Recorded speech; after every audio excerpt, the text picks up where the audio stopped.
Good afternoon, everybody. My name is Kat. I am a 500-hour certified yoga instructor, and today we're going to be going through just a We series can't hear you. that's going to help us find a little bit of strength and mobility in the spine, in the back body. Can't hear These you. will just these will Can't just hear help you. to eliminate any back pain, help prevent back pain. Of course, I am not a doctor, so if you are personally experiencing back pain, I would definitely see a doctor, consult a doctor, and also before doing any of these postures.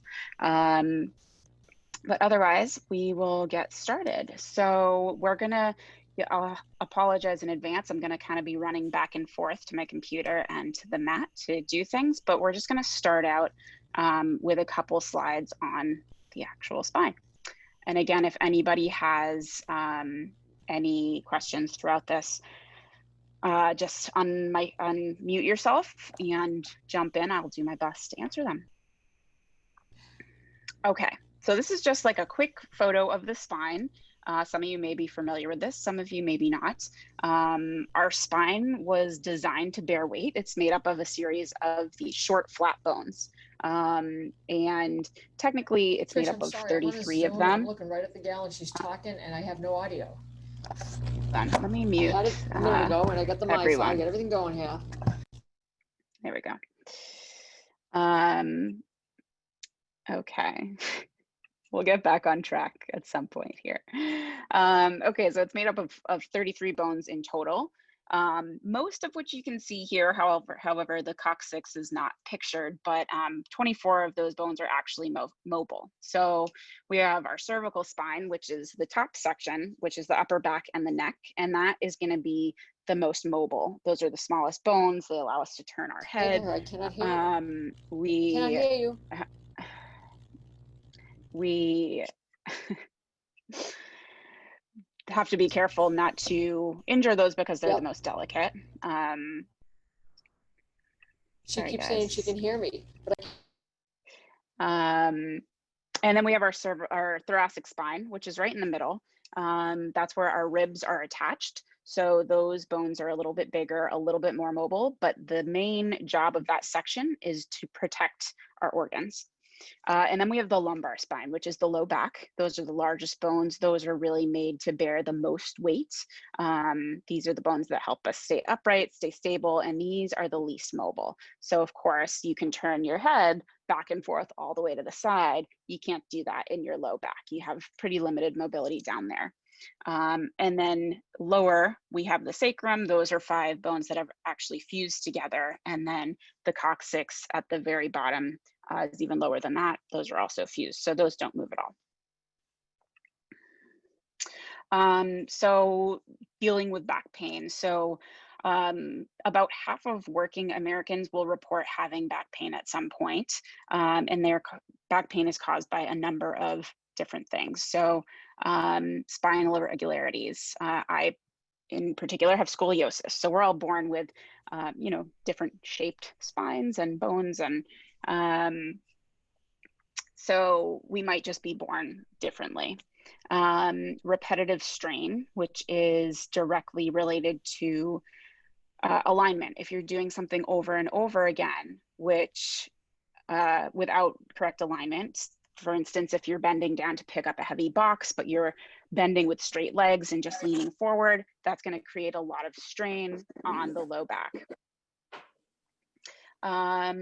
Weak core and weak abdominals. So our core muscles help to keep us upright, and they help us bear the weight of our bodies along with the spine. And the core, when I say core, it's not just the abs, it's the obliques, it even includes the glutes, the hips. And so the stronger we are in that core section of the body, the less we have to rely on joints and ligaments to help us move. Engaging the core in any exercise will also prevent us from overarching the spine. So anytime we're doing a posture, almost anytime we're doing a yoga posture, we're engaging the core at least a little bit, just so that it helps us to protect that low back. And poor alignment. We've all seen somebody that has poor alignment or poor posture. It's just very exaggerated in the curves of the spine. Either they're hunched or they have, you know, sway back posture where their low back is really arched and exaggerated. There we go. And having proper alignment just puts a lot less stress on our spine. Of course, injury can lead to back pain that should always be looked at by a doctor. And then tightness in the extremities.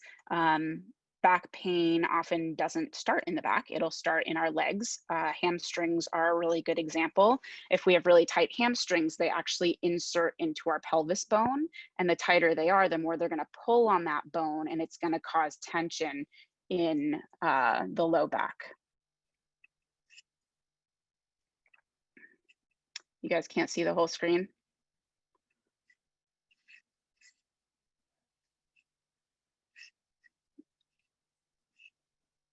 Okay.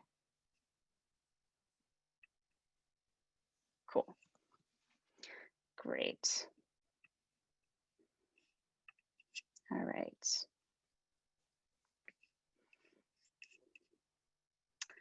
All right, so the first thing that we're gonna do is I'm gonna have you guys stand up, trying to keep all these screens visible on my tiny computer screen, so I'm moving them around. So let me know if something disappears again. Okay, so the first thing I'm gonna have you guys do, you don't have to do it if you don't want to, but I'm gonna stand up and show you just how to properly align the body. And this presentation will be available afterwards if you want to revisit it. So when you have proper alignment in the body, that is when you have the least amount of stress on the skeleton. So what you want to do is when you're standing upright, you really want to start with the feet and you want to press through all four corners of your feet. And that'll help to lift the arches of your feet, which might sound a little weird until you actually do it and can feel it. So when the arches of your feet actually lift up, it'll help to engage the lower leg. So you'll feel it engaging the backs of the calves.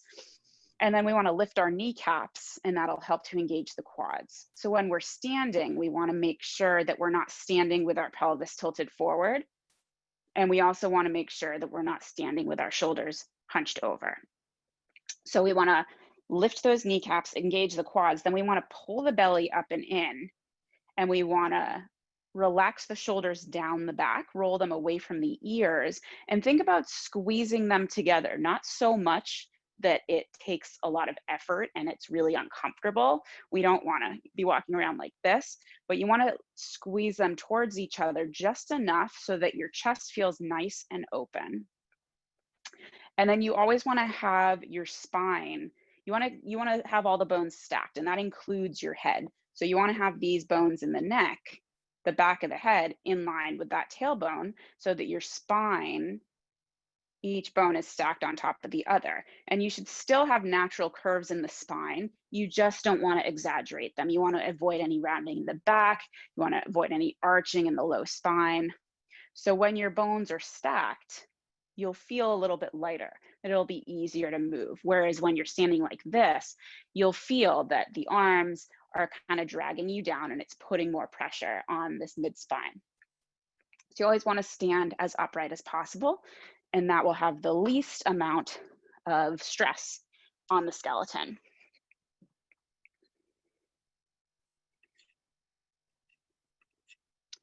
Okay, so we're gonna move into a couple postures here, and I'm gonna, like I said, I'm gonna kind of be jumping back and forth between the computer and the mat.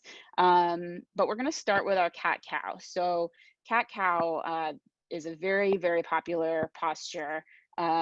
This is recommended by a lot of yoga instructors, even a lot of doctors, and for back pain, this is a good stretch, of course.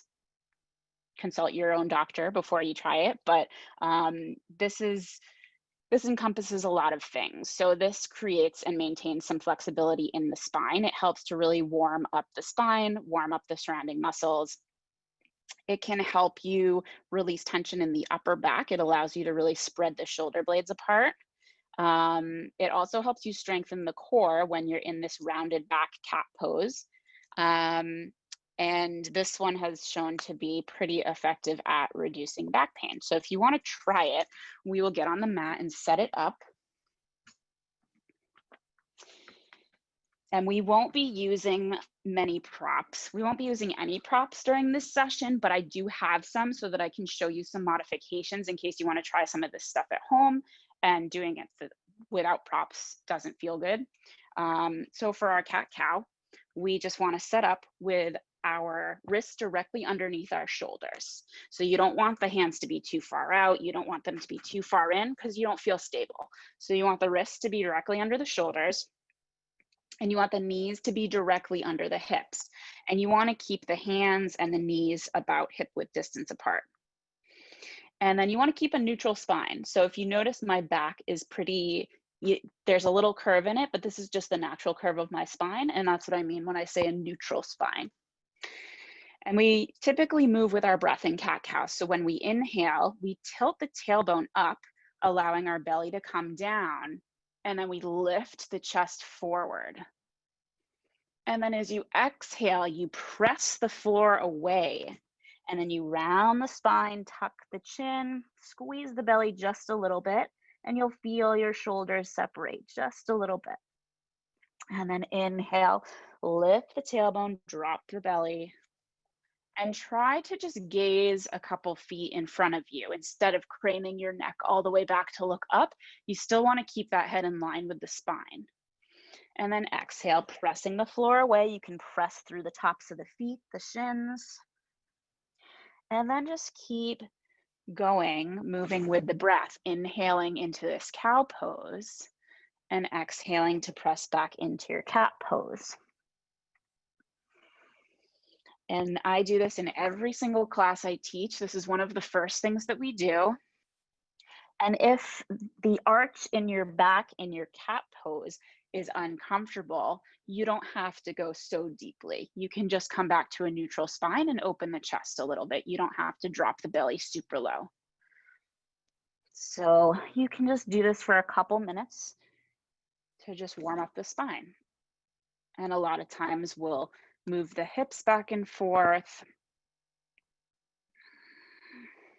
So if you ever just need a little back stretch when you get out of bed in the morning, or if you're feeling a little stiff, this is a really good one.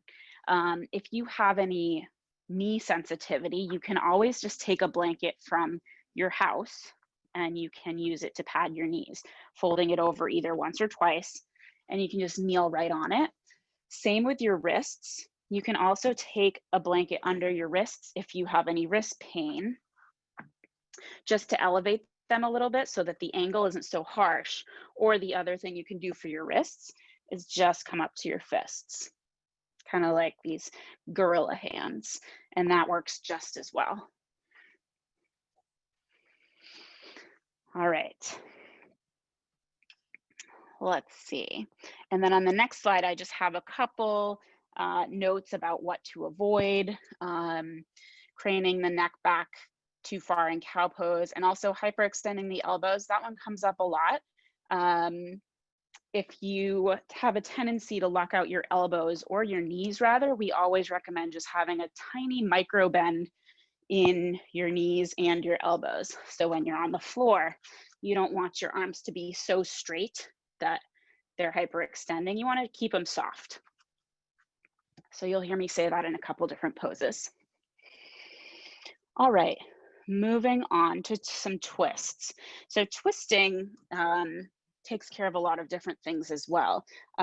Twisting is really great for realigning the spine, but something you also hear a lot about twists is that they're really good for the organs. They're really good to detoxify because it puts some gentle pressure on all of your organs, helps with digestion, just kind of helps to wring everything out. And with twisting, we have so many different options. We'll do a seated twist right now, and then if we have time at the end of class, we'll do the recline twist lying down, the second photo there. But if you want to just come into a comfortable seat, if you have a hard time sitting on the floor, you can also do this in a chair. So if you're sitting in a chair, you can, I don't have a chair with me, but I'll sit on my cushion. If you're in a chair, you can still twist and just use your arms. I'm going to show you a different one than is in that picture. But if you want to just come to a comfortable seat, you can either sit down on the floor. If you do have tight hips and this position is uncomfortable, you can prop your hips up on a blanket or a pillow, and it will give you a little bit more room in your hip flexors. So as you inhale, sit up nice and tall, shrug the shoulders down, feel the chest nice and open. And then take an inhale, we're gonna bring the arms up overhead, and you can still do this if you're in a chair. And as you exhale, we wanna twist towards the right, and we wanna start in the low spine. So squeeze the belly and try to point your belly button towards the right wall. We're gonna bring the left hand to the right knee, and then the right hand is just gonna support you from behind. You can gently press into it to get a little bit longer in the spine. So obviously your belly button is not going to point towards that right wall, but we want to think about doing that. So we want to start at the low spine and then rotate up through the spine. We don't want to start in the neck and crank it as far as we can, because that's not, one, you might hurt your neck, and two, it's not going to do anything for the lower part of the spine. So you can do this exact same thing if you're in a chair. You can just have your hand outside of your knee. And then every time you inhale, see if you can sit a little bit taller. And as you exhale, squeeze the belly, and maybe you twist a little bit deeper. But of course, you don't want to feel any pain in your twist. And then we're going to switch to the other side. So as you inhale, sweep both arms back up. And then exhale, twist to the left. Bring the right hand to the knee. And you don't want to use this arm to twist yourself so much that it's painful. It should just be gentle. You should feel a little bit of a twist, but no pain. Anytime we're doing yoga postures, we should not feel any pain. And when we're twisting, we want to really try to keep that spine nice and tall.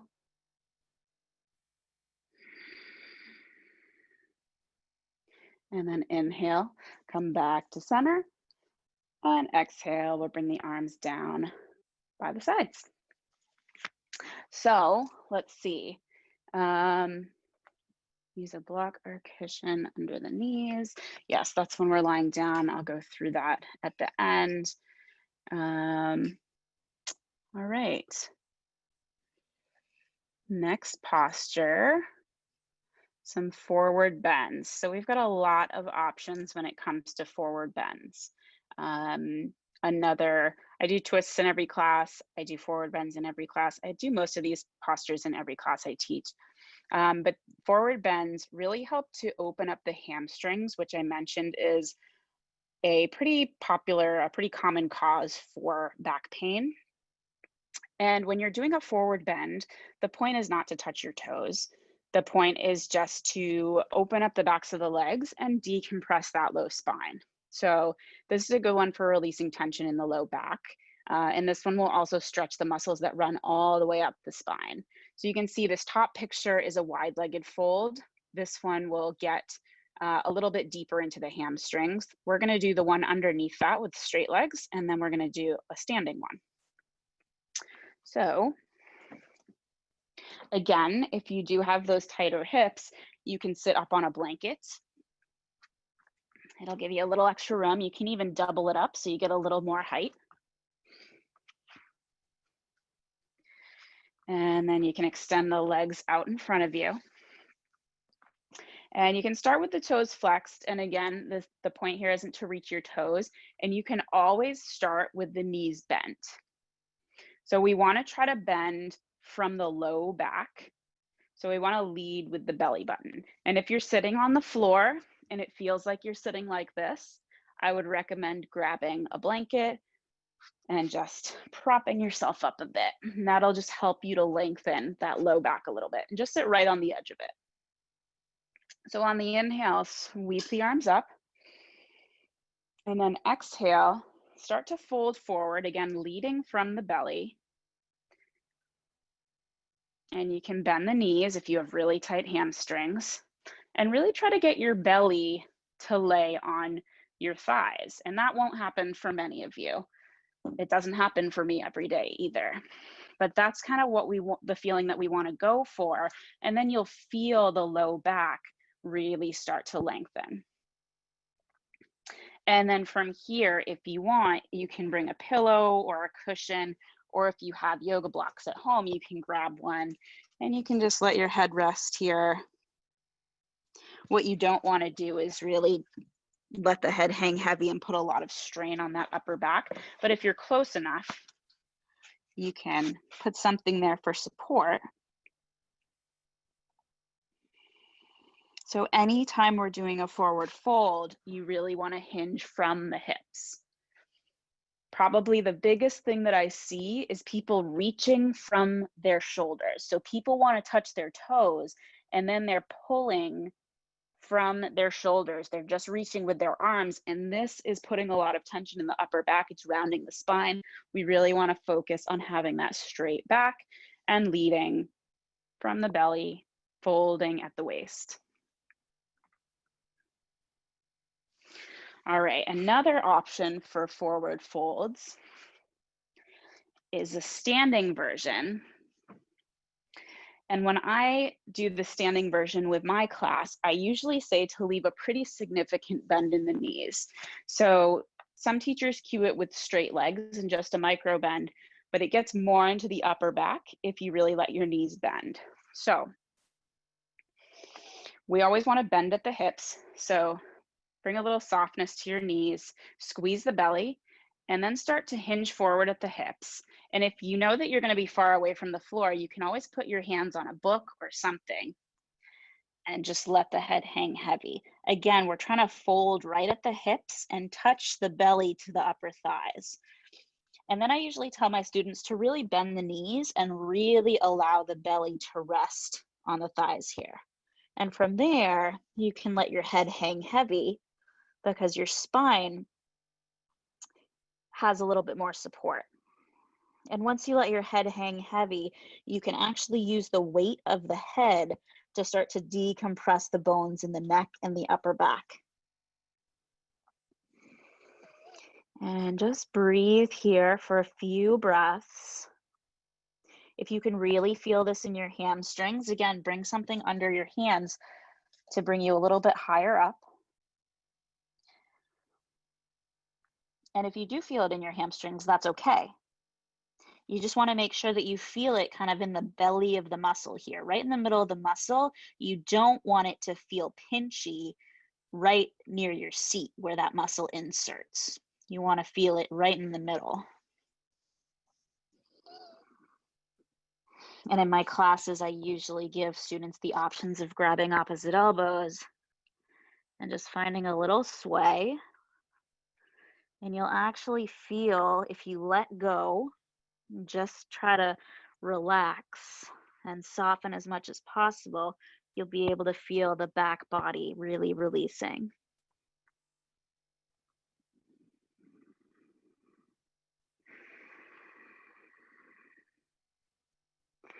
And then when you're ready to come up, you can bring the hands back down to the floor, bend the knees, and then try to hinge up from the hips and come all the way to standing. All right. Okay, moving on. Okay, so if you have ever done a yoga class, you may have done a downward facing dog. This one can be a little bit more challenging. So if any of you don't want to do this one, that's totally fine. But I am going to show it.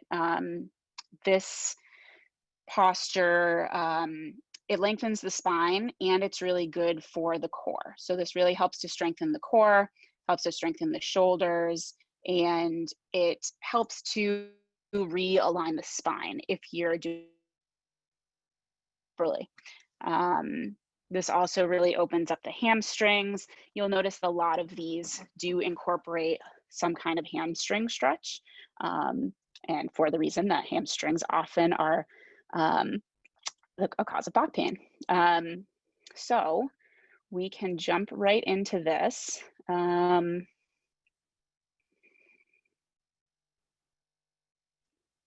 Okay. So for our downward facing dog, we're going to start in our tabletop where we did our cat-cow pose. So we'll get back on our hands and knees and really spread the fingers nice and wide. You want to take up some real estate with your hands because you're going to be pressing the floor away through your hands. So really spread out those fingers, not so wide that they're, that you don't have any control, but wide enough. And then feet should be about hips width distance apart. We're going to tuck the toes and we're going to engage the belly. You don't have to be straining here, but just engage the belly enough that you can feel those muscles turn on. And then we're going to lift the knees and we're going to send the hips up and back towards that place where the ceiling meets the wall. And what we're going to do is we're going to try to get the ears in line with those upper arms and keep the knees bent at first. Really press the floor away. If you have tighter shoulders, you can widen your hands just a little bit. And then we're going to roll the shoulders down the back away from the ears. Think about rotating the outer arms down towards the floor. And keep your head in line with the rest of your spine. So you should be looking kind of in the middle of your mat. If you're on a mat, you shouldn't be looking down at your belly button and you shouldn't be looking up ahead. You should kind of be looking right in the middle of the mat. And then you can start to pedal out the legs one at a time, straightening one and then the other. And if you're not used to doing downward facing dog, you can come out of this anytime. It can get a little tiring pretty quickly. So this will open up the hamstrings nicely. And then we want to find a lot of length in the low spine. And I personally have a tough time doing that. So I like to keep a little bit of a bend in my knees when I do downward facing dog, especially when I'm just warming up. So if you come to stillness, keep a little bend in your knees so that you can really lengthen that spine. And notice if your ribs are jutting out. You don't want to press your ribs down towards the mat so much that it feels like you're bending in the middle of your back. You want to feel like you're in one straight line. And then you can keep trying to straighten the legs a little bit more, but if you straighten them and feel like your back rounds completely like this, just bend them so that you can lengthen. And then over time, just reach the heels down towards the mat. And this is a really energizing posture. Always good to do one of these in the morning as well. Get you revved up for the day. And then when you're ready to come out, you can drop the knees and sit back on your heels. And let's see, any modifications for downward dog? Bend the knees if your back is rounding, and yeah, open up your hands a little bit wider if you have tight shoulders. And then as far as things that you should avoid, rounding the spine, lifting the palms is a big one. So when you're in your downward dog, some people have a tendency, this one might be harder to see, to kind of come onto the outer edges of their hands. Really press down that L where your pointer finger and your thumb meet. Really press down in that spot, and that'll give you a little more power in your hands. And then another thing to avoid is locking out those elbows. Again, you don't want to hyperextend them, so you can keep a tiny bend. Same with the legs.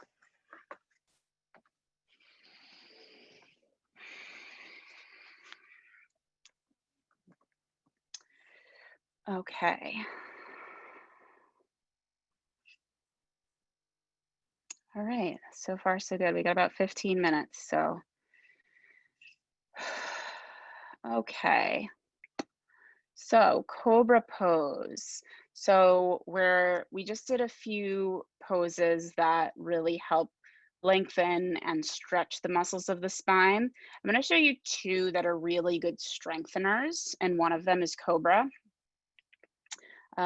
This will be the first one that we do. This also helps to lengthen the spine because you're not trying to arch too far. You're really just trying to get nice and long, but it also will engage those back muscles, strengthening them.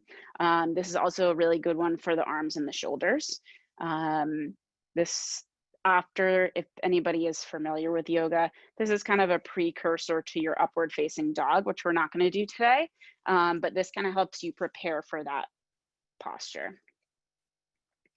So let's jump on our mats, and we want to put the wrists underneath the shoulders. We're going to come onto our bellies. So come back to that tabletop pose. And then just lower all the way to the belly. And you want to put your hands underneath your shoulders. And before we even start, if you want to pick up one leg and just really reach it to the back of your mat, put it down. Do the same with the other one. Reach it to the back of the mat and put it down. That way you're nice and long. And then for your Cobra, your hands come underneath your shoulders, and you want to make sure that your elbows don't go out to the sides. You want to keep those elbows pulling in towards each other, really squeezing that rib cage.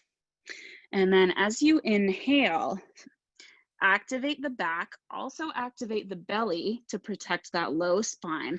So even though it seems counterintuitive, just activate the core a little bit, activate the upper spine, and just lift the chest. And you can press into the hands and just come up a little bit. You don't have to come all the way up.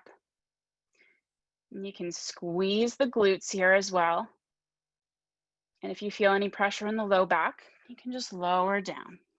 So we'll take a little break, bring the right ear to the mat, can bend the knees. Let's do a little windshield wiper back and forth. And we'll do that 2 more times. So you can either join in both times or you can just watch. Toes should be untucked, feet are flat, hands are underneath the shoulders, elbows are squeezing in. And as you inhale, start to lift the chest, pressing through the hands, engaging the back muscles. And you can be down here, it doesn't have to be so high. And try to keep the shoulders from creeping up near the ears. Try to keep them lower. And then exhale, lower. Bring the left ear down to the ground. You can extend the arms. Windshield wiper those feet.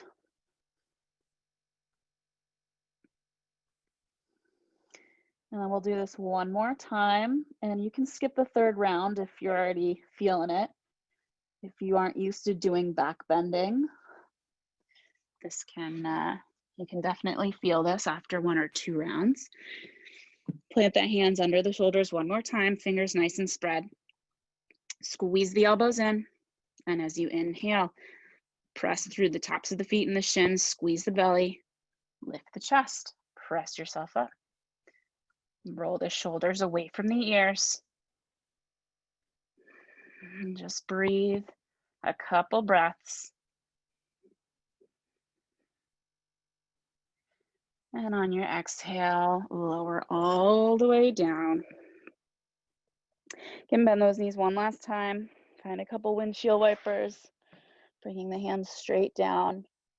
And then I know that our next pose is going to be child's pose, so I'll just go right into it, and then I'll go through the slides when I get back to the computer. So to get into child's pose, we're just going to press ourselves back through that tabletop. We're going to open up the knees about mats width distance, keep the toes together, and then sit the hips back. You can let the forehead come down to the mat, and you can reach the arms out in front of you. Now, I know this isn't comfortable for everyone, so we've got a couple adjustments that we can make. If your seat is floating way above your heels, you can take a blanket and you can just roll it up and put it behind your thighs. And then you can sit back on it and it'll give you a little more support. That's one option. If this still is not comfortable, you can take a pillow from your bed or multiple pillows and just put it under your torso. And you can actually just lie right down on that. That is an option as well. And then the last option, which is really just another variation of this pose, I use both of them in class.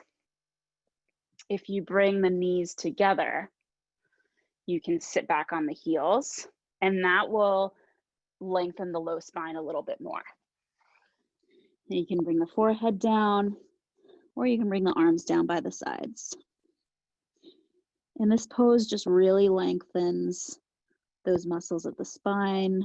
This is a nice gentle one. It decompresses and releases tension in the low back. And this one really promotes relaxation too. So in class, we typically use child's pose as our resting pose between postures. So it just gives you a chance to breathe. Let me check here to see what people are saying.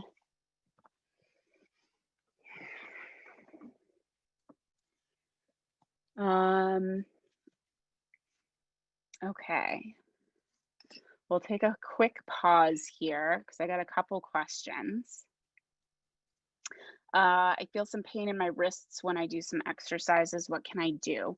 So I'm not sure which exercise you are referring to, but probably either downward dog or in cobra. So for downward dog, you can use that blanket trick again, where you can fold the blanket and then put the heels of your hands up on the blanket. That way, instead of being 90 degrees, you've got a little cushion here and it just decreases the angle a little bit, or widens the angle rather, I suppose is correct. So you're pressing into the mat with your fingertips, but the heels of your hands are on the blanket. So this helps a little bit with wrist pain in your downward facing dog. And then for cobra, I suppose technically you could use the blanket as well. It's probably a little bit more challenging, but one thing you can also try is tenting the fingers. If here is really difficult, you can try tenting the fingers, squeezing the elbows in, and lifting the chest. And I also saw, where are we trying to bend in the back? So for cobra, you're trying to keep the low back long. You're really just trying to lift through the upper back. So the bend will happen really in the mid back. So you don't want to be just lifting your shoulders. You want to be lifting through the mid back. You just don't want to feel pain in your low back. You still want the low back to be pretty long, but this pose can be a little bit tricky because a lot of people do feel compression in the low back. So for cobra, just lift the chest and bend in the mid spine and try to lengthen those legs as much as possible. The next pose up, I mentioned that this is kind of precursor to our downward dog, which should have the same effect, where you kind of bend in the mid back and try to lengthen that low spine. So hopefully that helped a little bit. Okay. All right. So we got just a couple left here. Let's see. Child's pose, things to avoid in your child's pose. If you have knee pain, I showed you how to put that blanket behind your legs. And also, one other thing, if you're in your child's pose and your forehead doesn't reach the floor, just be mindful if your torso is up higher, like here, don't let your head just drop down. Try to keep the length in the back of your neck.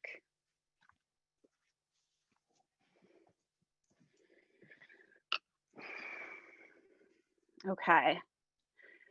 All right, so we're gonna try bridge pose. If you're a beginner, you can still do bridge pose. It might look a little more complicated, but this is one other pose that'll just help to strengthen the back body. We got about 4 minutes left. So this will help to open the chest. It'll also strengthen the hamstrings. One of the important parts of stretching is you want to stretch, but you also want to strengthen. That's going to help you maintain the stretch over time versus stretching a muscle once and then it just kind of snaps back like an elastic band. So for bridge pose, we want the feet to be hips width distance apart. Knees are going straight towards the sky. Feet are parallel. And we're going to lie all the way down. You're going to scoot your seat as close to your heels as you can. And you're going to reach your fingertips towards your heels. And then as you inhale, you're going to press through your feet and you're going to press through your upper arms. So you can even have your arms like this the first time if you want. But as you inhale, press through the upper arms, press through the feet to lift the hips. And then you're going to kind of shrug your shoulders under the body to take any pressure off of your neck. And then you're going to keep pressing through the upper arms. You want to make sure that the knees aren't splaying to either sides. You want to really press down through all four corners of your feet.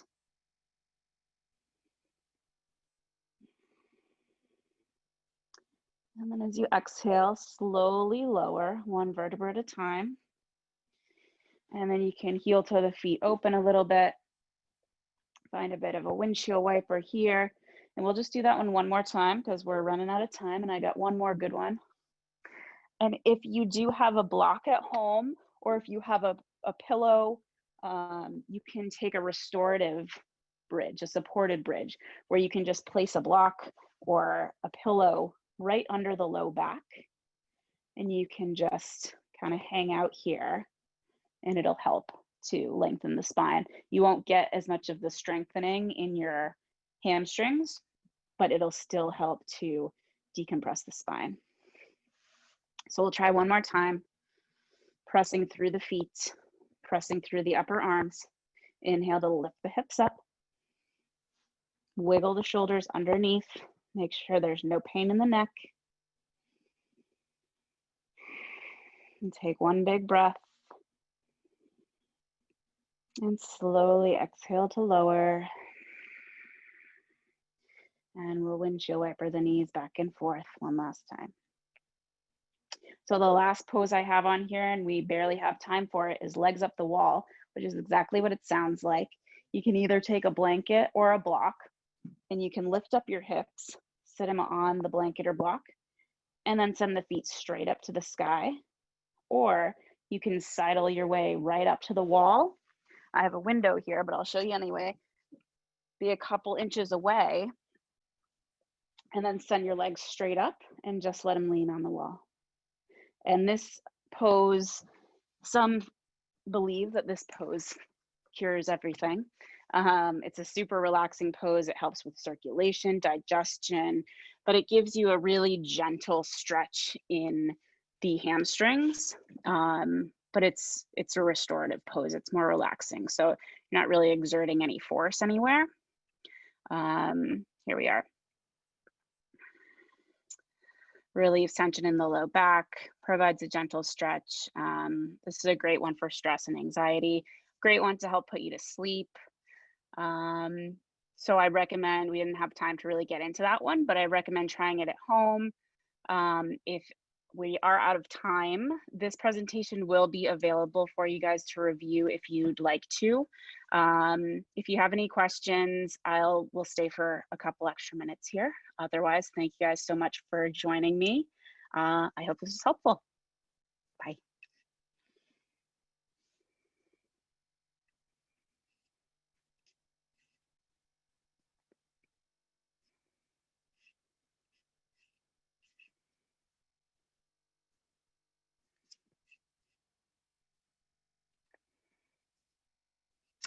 I don't know where it's going to be stored, but let's see. I will post the link here. Actually, let me just share this one slide with you, and it has the link on it. There you go. tuftshealthplan.com/COVID-19/member/member webinar-series. Please allow 1 week for it to appear, but it will be available